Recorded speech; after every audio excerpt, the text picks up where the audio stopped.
പ്രധാനമന്ത്രി ശ്രീ നരേന്ദ്രമോദി ശനിയാഴ്ച വയനാട് ദുരന്തമേഖല സന്ദർശിക്കും. ഇതുവരെ 403 പേരുടെ മരണമാണ് സ്ഥിരീകരിച്ചത്. 152 പേരെ ഇനിയും കണ്ടെത്താനുണ്ട്. പ്രധാനമന്ത്രി നരേന്ദ്രമോദിയുടെ സന്ദർശനം പ്രമാണിച്ച് സുരക്ഷാ ക്രമീകരണങ്ങൾക്ക് വേണ്ടി അദ്ദേഹത്തിൻ്റെ സുരക്ഷാ ഉദ്യോഗസ്ഥരുടെ പരിശോധനയൊക്കെ വയനാട് പുരോഗമിക്കുകയാണ്. അതുപോലെ തന്നെ കണ്ടെത്താനുള്ള ആളുകളെ കണ്ടെത്തുന്നതിന് വേണ്ടിയുള്ള പരിശോധനകളും പുരോഗമിക്കുന്നുണ്ട്. 9 ദിവസം പിന്നിടുമ്പോഴും പരിശോധന കാര്യക്ഷമമായി തന്നെ നടക്കുന്നുണ്ട്. അതിനിടയിൽ ദുരിതാശ്വാസ നിധി സംബന്ധിച്ച വിവാദങ്ങളും കൊഴുക്കുന്നുണ്ട്.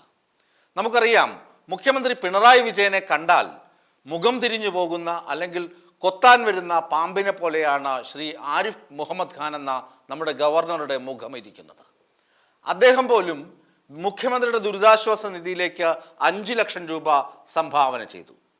അപ്പോഴാണ് ഒരു അഖിൽ മാരാർ 1 ലക്ഷം രൂപ സംഭാവന നൽകി.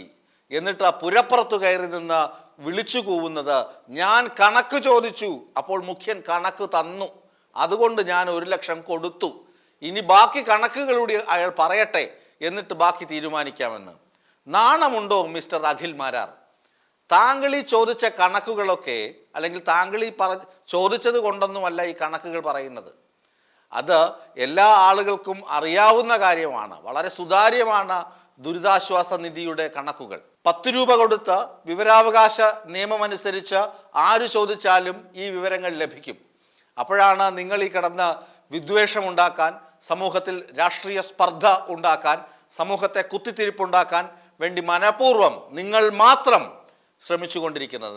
നിങ്ങൾക്ക് കുഴലൂത്ത് നടത്താൻ ഒരു ജോയി മാത്യു ഉണ്ടല്ലോ, സിനിമാ താരമാണ് അദ്ദേഹവും മറുസൈഡിൽ നിന്ന് കുഴലൂത്ത് നടത്തുന്നത്. അദ്ദേഹത്തിന് ഇത്ര പ്രാധാന്യം ലഭിച്ചില്ല എന്ന് മാത്രം. നിങ്ങളെ താരസംഘടന തന്നെ ഒറ്റപ്പെടുത്തി കളഞ്ഞു. താരങ്ങൾ തന്നെ നിങ്ങളെ നിലംപരിശാക്കി കളഞ്ഞു. നിങ്ങൾ ആരും തന്നെ മുസ്ലിം ലീഗിൻ്റെ ഫണ്ട് പിരിവിനെ കുറിച്ചോ, നിങ്ങൾ ആരും തന്നെ മറ്റ് സ്വകാര്യ സംഘടനകൾ നടത്തുന്ന ഫണ്ട് പിരിവിനെ കുറിച്ചോ, വയനാട് സഹോദരങ്ങൾ കൊടുക്കുന്ന ഫണ്ടിനെ കുറിച്ചോ ഒരു സംശയവും പ്രകടിപ്പിച്ചില്ല. നിങ്ങൾ പറഞ്ഞത് മുഖ്യമന്ത്രിയുടെ ദുരിതാശ്വാസ നിധിയെക്കുറിച്ചാണ്. ആർക്കും കൊട്ടാവുന്ന ചെണ്ടയൊന്നുമല്ലടോ ഈ സർക്കാരിൻ്റെ ഫണ്ട്. സർക്കാരിൻ്റെ ഫണ്ട് കണക്കുള്ളതാണ്, CAG ഓഡിറ്റ് ഉള്ളതാണ്. അത് ഒരിക്കലും എങ്ങോട്ടും ഒഴുകിപ്പോകുന്നതല്ല, ആരും കൈയിട്ട് വാരുന്നതുമല്ല. അത് കണക്ക് കൃത്യമാണ്. അതിലാരെങ്കിലും കൈയിട്ട് വാരുകയാണെങ്കിൽ അത് കയ്യാമം വയ്ക്കപ്പെടും, ആ കൈ വിലങ്ങ് വയ്ക്കപ്പെടും, തുറുങ്കിലടയ്ക്കപ്പെടും. ഇനിയിപ്പോൾ പ്രധാനമന്ത്രി വരുന്നുണ്ട്. പ്രധാനമന്ത്രി വന്ന് കണ്ടിട്ട് പറയുമല്ലോ കാര്യങ്ങൾ. പ്രധാനമന്ത്രി അമിത്ഷാ പറഞ്ഞിരുന്നു, നേരത്തെ വിവരങ്ങൾ കൈമാറിയിരുന്നുവെന്ന്. കേന്ദ്ര സർക്കാരിൻ്റെ ഡിപ്പാർട്ട്മെൻറ്റുകൾ തന്നെ പിന്നീട് പറഞ്ഞു അങ്ങനെ മുന്നറിയിപ്പുകളൊന്നും കൊടുത്തിട്ടില്ലെന്ന്. കേരളം പറഞ്ഞതാണ് ശരിയെന്ന്. പെരുമഴയാണ് അപകടത്തിന് കാരണമായതെന്ന് കാലാവസ്ഥാ നിരീക്ഷണ കേന്ദ്രവും അതുപോലെ തന്നെ ഭൗമശാസ്ത്ര പഠന കേന്ദ്രങ്ങളും സാക്ഷീകരിക്കുന്നു, അല്ലെങ്കിൽ സാക്ഷ്യപ്പെടുത്തുന്നുണ്ട്. അപ്പോൾ കേരളം പറഞ്ഞതൊക്കെ ശരിയെന്ന് വരുന്നുണ്ട്. പ്രധാനമന്ത്രി വന്ന് കാണുമ്പോൾ അദ്ദേഹത്തിൻ്റെ നെഞ്ചുപൊട്ടി അദ്ദേഹം പറയും, ഇത് ഭീകര ദുരന്തം തന്നെയാണെന്ന്. അദ്ദേഹത്തിന് മനസ്സിലാകും ഈ ദുരന്തത്തിൻ്റെ ആഴം. ഇപ്പോൾ 403 പേർ മരിച്ചു. നിങ്ങൾ ആലോചിച്ച് നോക്കുക, 403 പേരുടെ മരണം ഒറ്റ രാത്രി കൊണ്ട് മരിച്ചു പോകുന്നു. ഇനിയും 152 പേർ എവിടെയെന്നറിയില്ല. അനാഥരാക്കപ്പെട്ടത് വളരെ കുറച്ചു പേരെ അനാഥരാക്കപ്പെട്ടിട്ടുള്ളൂ എന്നാണ് ആരോഗ്യമന്ത്രി പറയുന്നത്. ശ്രീമതി വീണ ജോർജ് പറയുന്നത് അത്രയാണ്. എങ്കിൽ പോലും അനാഥരാക്കപ്പെട്ട കുഞ്ഞുങ്ങൾ, 38 കുഞ്ഞുങ്ങളുടെ മരണം, അതുപോലെ മുതിർന്നവർ, അങ്ങനെ എത്ര ആളുകൾ, സർട്ടിഫിക്കറ്റ് നഷ്ടപ്പെട്ടവർ, സ്വർണം നഷ്ടപ്പെട്ടവർ, പണം നഷ്ടപ്പെട്ടവർ, അങ്ങനെ എത്ര പല നഷ്ടങ്ങൾ. ഇതൊക്കെ കണക്ക് കൂട്ടുമ്പോൾ, ഈ കണക്കുകൾ കേൾക്കുമ്പോൾ പ്രധാനമന്ത്രിയുടെയും നെഞ്ചു പൊട്ടും. അദ്ദേഹം വരുമ്പോൾ അദ്ദേഹം ബാക്കി കാര്യങ്ങൾ പറയും. അഖിൽ മാരാർ അപ്പോൾ അവിടെയും പഠിക്കും. അഖിൽ മാരാറെ ഈ ലോകത്ത് ഒരു മനുഷ്യനും പിന്തുണയ്ക്കുന്നില്ലെന്ന്.